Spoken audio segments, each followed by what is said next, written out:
Bonjour Benoît. Bonjour Marco. Alors Benoît, je t'ai déjà entendu dire que la Bible avait été écrite avec une vision ancienne du cosmos, c'est-à-dire une terre plate, entourée par un océan, immobile et soutenue par des piliers. Alors j'avoue que cela me surprend un peu et j'aurais aimé alors que tu puisses nous donner plus de détails.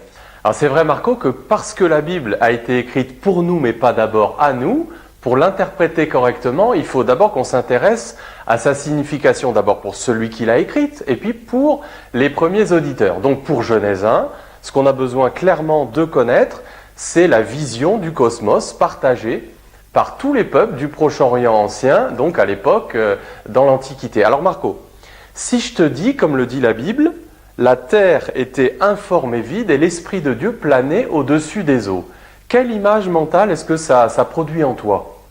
Je te dirais spontanément une terre sphérique, la planète bleue quoi, une boule dans une étendue noire. Voilà, écoute, c'est ce que pense l'immense majorité des gens quand on leur pose cette question, parce que si tu veux, ce que tu fais, c'est que tu projettes les connaissances que tu as de la structure du système solaire et que tu les projettes sur le texte biblique. Tu partages en fait les connaissances de tes contemporains et tu t'en sers pour interpréter la Bible.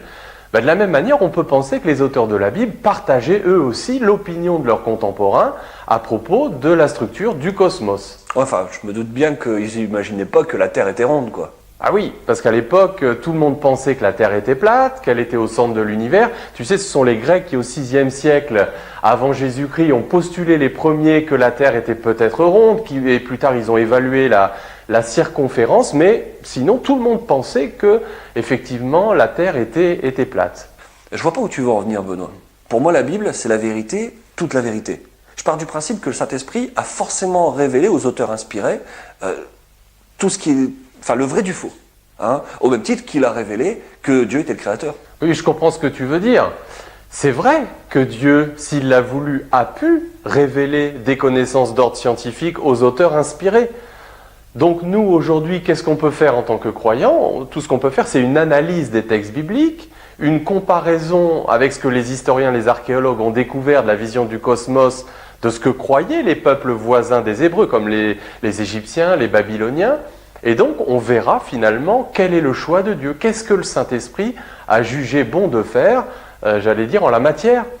Alors, ce qui est d'une grande aide pour nous, c'est que de nombreux spécialistes de la Bible se sont penchés sur ces questions.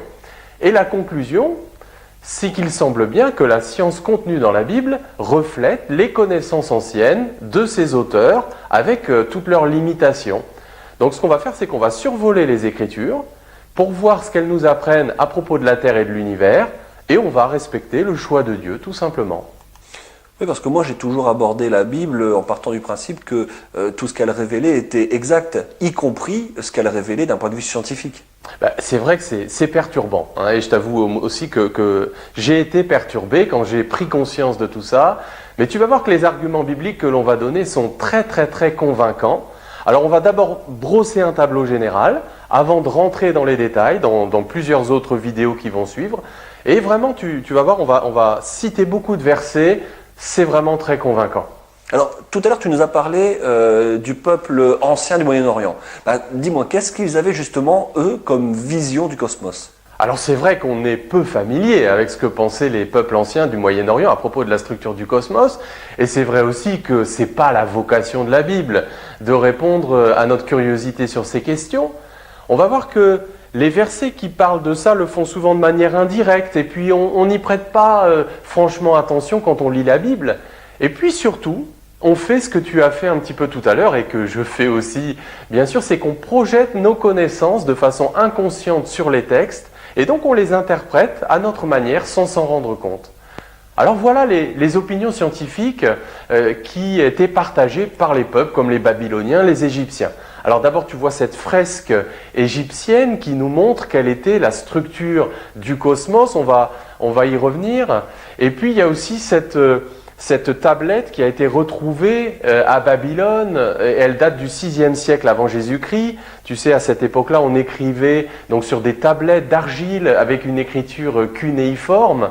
Et donc on voit sur cette tablette qu'elle reflète la structure ancienne du monde telle qu'on la voyait, donc une terre circulaire entourée par une étendue d'eau, Et puis, c'était l'impression qu'on avait quand on regardait la mer sur l'horizon. Et puis, ça se comprend tout à fait, parce que sur une carte du Proche-Orient ancien, partout, la mer entoure les terres. Alors j'ai une question, Benoît. Est-ce que justement cette vision du monde, eh bien, il est partagé dans la Bible? Ah oui, bah écoute, c'est ce qu'on va voir dans les 2 prochaines vidéos. La conception de la Terre par les auteurs bibliques est exactement celle-là. La Terre est inébranlable, elle est immobile dans le cosmos. Elle a des fondations qu'on appelle les piliers de la Terre. Elle est entourée par les eaux. Elle est circulaire, ou alors on trouve parfois une image aussi plutôt rectangulaire ou carrée, puisqu'il est question des 4 coins du monde. Elle a des extrémités. Elle est plate. Et puis, sous la Terre, il y a un monde souterrain. Alors tu nous parles de la Terre, mais concernant l'astronomie. L'astronomie. Alors, le Soleil traverse le ciel tous les jours, et puis il y a un dôme solide, c'est ça peut-être qui va le plus t'étonner, qu'on appelle le firmament, et qui entoure les eaux sur toute leur circonférence, un peu, je ne sais pas si tu as vu ce film The Truman Show avec Jim Carrey, qui est enfermé dans une émission de télévision, et il y a ce faux ciel qui est peint sur ce dôme, c'est exactement cette image-là. Le Soleil, la Lune, les étoiles qui ont été encastrés dans le firmament, donc ce dôme solide, et puis les cieux, qui sont séparés par ce dôme en 2 régions, donc les cieux d'en bas, si on peut dire, avec l'atmosphère, et puis les cieux des cieux, une expression que tu as certainement entendue dans la Bible, la demeure de Dieu et de ses anges. Et puis Dieu qui ouvre les écluses des cieux pour envoyer la pluie, parce que voilà, il y a cet océan qui est au-dessus du dôme, et les cieux eux-mêmes ont aussi des fondations et des extrémités. J'aurais juste envie de te dire que c'est comme ça qu'ils voyaient le monde. Ah, je veux dire, c'est comme si nous, aujourd'hui, on dit que le soleil se couche et le soleil se lève, quoi. Alors, oui et non, si tu veux, parce que quand toi et moi, on dit le soleil se couche et il se lève, on est conscient que c'est un effet d'optique, que c'est la Terre qui tourne autour du soleil et pas l'inverse. Et donc, on a une description phénoménologique, mais nous, on connaît la réalité physique qui est derrière. Pour les anciens, c'est pas la même chose. Parce que eux, ce qu'ils observent, c'est ce qu'ils tiennent pour vrai. Ils ignorent la structure du système solaire. Alors justement, est-ce que tu pourrais, à ce titre, parce que jusque maintenant tu as avancé des arguments, mais enfin tu as avancé des phénomènes, mais est-ce que tu pourrais t'appuyer maintenant sur la Bible pour nous donner quelques versets justement? Alors, on va faire ça, comme je te l'ai dit, dans les vidéos qui viennent. Il existe de très très très nombreux versets. Voilà une liste qui va s'afficher avec des dizaines de versets qui vont prouver, on va rentrer dans les détails, dans les prochaines vidéos.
Et moi qui ai toujours cru que c'était de la poésie. Ah oui, c'est vrai que dans plusieurs versets qui sont cités là, par exemple tirés des psaumes, ils sont tirés d'un contexte poétique. Mais si tu veux, le genre littéraire dans la Bible de certains versets ne dit pas si ce verset a été conçu par son auteur de manière littérale ou non. Alors je vais essayer de t'expliquer ce que je veux dire avec, des contre-exemples. Par exemple, tu as le psaume 78. Donc typiquement, le psaume 78, c'est un texte poétique, mais qui raconte une histoire qui, elle, est très réelle. C'est l'histoire du peuple d'Israël. Si, à contrario, tu prends les paraboles de Jésus, elles sont écrites en prose et non pas en poésie. Ce sont des récits, et pourtant, ce sont des histoires qui ne sont pas réelles, puisque la plupart du temps, ce sont des histoires que Jésus utilise et qui sont fictives pour illustrer ce qu'il veut enseigner. Écoute, là, pour me convaincre, franchement, il va falloir que tu utilises des arguments forts. Surtout, ce que je vais te demander, c'est qu'il va falloir que tu m'expliques sérieusement comment tu concilies tout ce que tu me dis là avec le principe de l'inspiration de la Bible par le Saint-Esprit. Bon alors, comme on l'a dit, tu sais bien, on croit fermement en l'inspiration de la Bible et notre propos n'est certainement pas d'affaiblir la foi, mais plutôt de la conforter. Je ne vais pas expliquer ça tout de suite, on va prendre notre temps, on va tout d'abord expliquer, donner des arguments bibliques, et tu vas voir, comme je l'ai déjà dit, qui sont très convaincants pour illustrer ce qu'on veut dire, et on va aussi expliquer un petit peu plus tard comment on va réconcilier ça avec la notion d'inspiration biblique.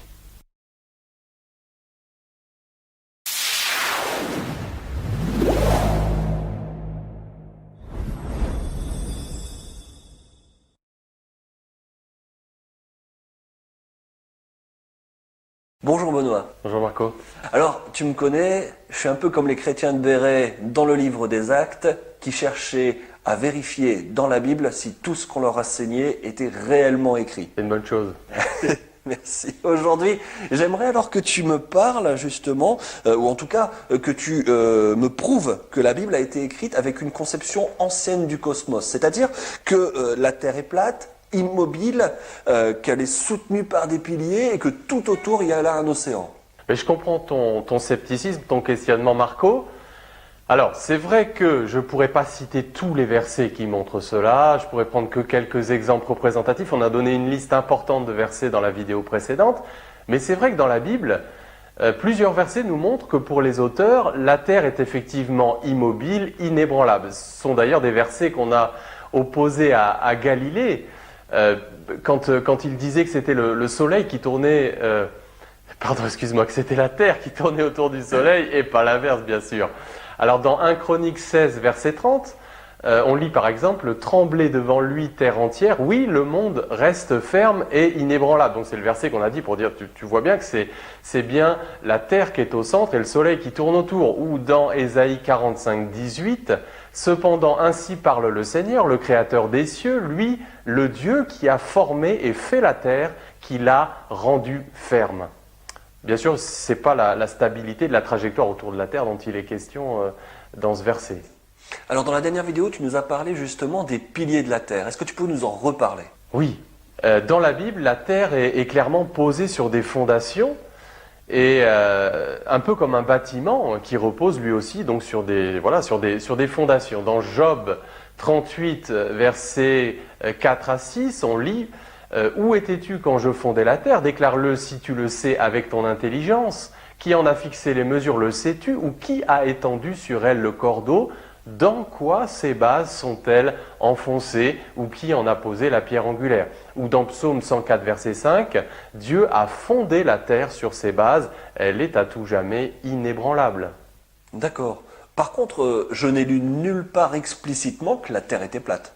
C'est vrai Marco, c'est écrit nulle part explicitement, la terre est plate de cette façon-là. Mais quand on remet tous les versets dans leur contexte et dans l'ensemble des différents éléments qu'on a vus ensemble, c'est tout à fait clair que pour les auteurs bibliques, l'univers est comparé à une tente et que la terre constitue le sol de cette tente et la tente elle-même, c'est le firmament dont on parlera plus tard. Donc typiquement Psaume 104, versets 2 et 3, Dieu s'enveloppe de lumière comme d'un manteau. Il étend les cieux comme une tenture, il fixe sur les eaux ses hautes demeures. Voilà, la terre est le sol de cette tente. Et alors, il considérait que comme une table, la terre avait des extrémités, c'est ça? Bah oui, on a l'expression les extrémités de la Terre qui revient plus de 50 fois, et encore une fois, ça n'a aucun sens si la Terre est sphérique pour les auteurs bibliques. Regarde ce verset d'Ésaïe, au chapitre 41 au verset 9. Donc, il est question de l'appel d'Abraham qui a été appelé par Dieu dans la ville d'Our en Chaldée, donc en Mésopotamie, près du golfe Persique. Voilà ce que dit ce verset. « Toi que j'ai saisi des extrémités de la terre et que j'ai appelé de ses confins, à qui j'ai dit, tu es mon serviteur. » Mais alors, justement, comment il considérait la terre? Est-ce qu'elle était plutôt ronde ou carrée? Alors on retrouve les deux dans la Bible Marco. À certains moments, la terre est plutôt circulaire et à d'autres, il y a aussi la version rectangulaire puisqu'il est question des 4 coins du monde. Donc là, c'est clairement plutôt carré. Alors par exemple, Proverbe 8, verset 27, « Lorsqu'il disposa les cieux, j'étais là, lorsqu'il traça un cercle à la surface de l'abîme. » Donc là, tu vois, c'est clairement une vision plutôt circulaire de la terre. J'aurais quand même une question. Est-ce que le Saint-Esprit a pu révéler dans la Bible que la terre était ronde? Alors, le mot RS, donc qui signifie terre en hébreu, apparaît 2500 fois dans l'Ancien Testament. Le mot G, tu vois, qui a donné géos, géocentrique, etc., lui, il apparaît 250 fois dans le Nouveau Testament. Mais jamais aucun de ces mots ne fait référence à une sphère ou à un globe. Et à aucun moment, la Bible ne compare la Terre à une balle, à un objet sphérique comme un fruit, par exemple. Excuse-moi d'insister, mais il me semble quand même que j'ai lu dans la Bible un passage, c'est dans Job 26 au verset 7, un passage justement qui nous montre que la Terre est une sphère. Alors je le cite. Il étend le septentrion sur le vide, il suspend la Terre sur le néant, il a tracé un cercle à la surface des eaux.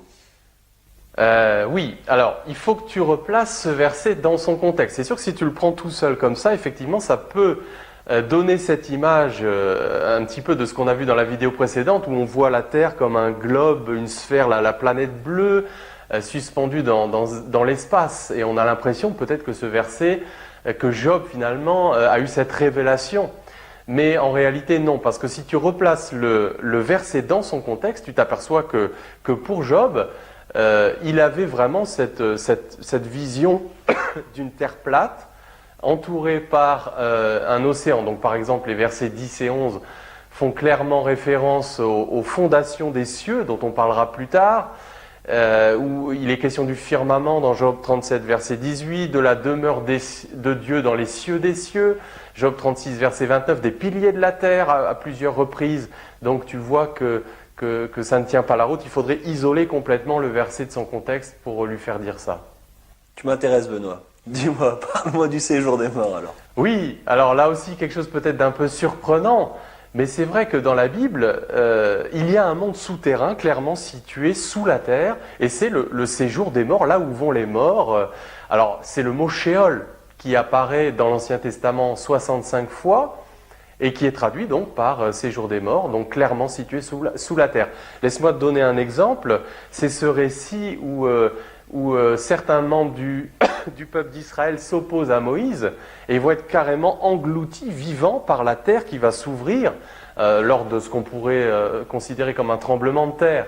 Donc écoute ce que dit la Bible. Donc Nombre 16, verset 32, « La terre ouvrit sa bouche et les engloutit, eux et leurs maisons, avec tous les gens de Corée et tous leurs biens. Ils descendirent vivants dans le séjour des morts, le Sheol, eux et tout ce qui leur appartenait, la terre les recouvrit et ils disparurent du milieu de l'assemblée. » D'accord, mais dans le Nouveau Testament alors? Alors dans le Nouveau Testament, ce sont les mots Hadès ou Géhéna, la géhenne, l'enfer si tu veux, ce qu'on a parfois traduit par enfer, qui ont à peu près la même signification que le Sheol dans l'Ancien Testament.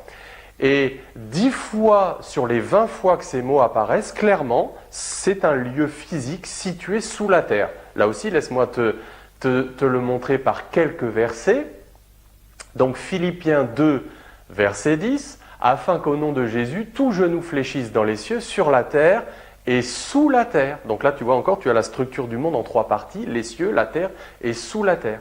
Apocalypse 5, verset 13, « et toutes les créatures dans le ciel, sur la terre et sous la terre, et sur la mer, et tout ce qui s'y trouve, je les entendis qui disaient, etc. Dans la bouche même de Jésus. Matthieu 11, verset 23, « Et toi, Capernaum, seras-tu élevé jusqu'au ciel? Non, tu seras abaissé jusqu'au séjour des morts. » Donc là, tu vois, encore une référence à un lieu physique situé sous la terre. Merci Benoît, merci pour cette démonstration. Je pense par contre qu'on aura besoin d'une prochaine vidéo afin que tu abordes la conception du cosmos, à cette fois de l'astronomie, dans la Bible. Hein, c'est la fameuse question du firmament, des étoiles, des cieux, des cieux des cieux, des eaux d'en haut, des eaux d'en bas, et aussi, et encore une fois, cette fameuse question qui me taraude, hein, c'est comment effectivement tu réconcilies ça avec l'inspiration de la Bible par le Saint-Esprit.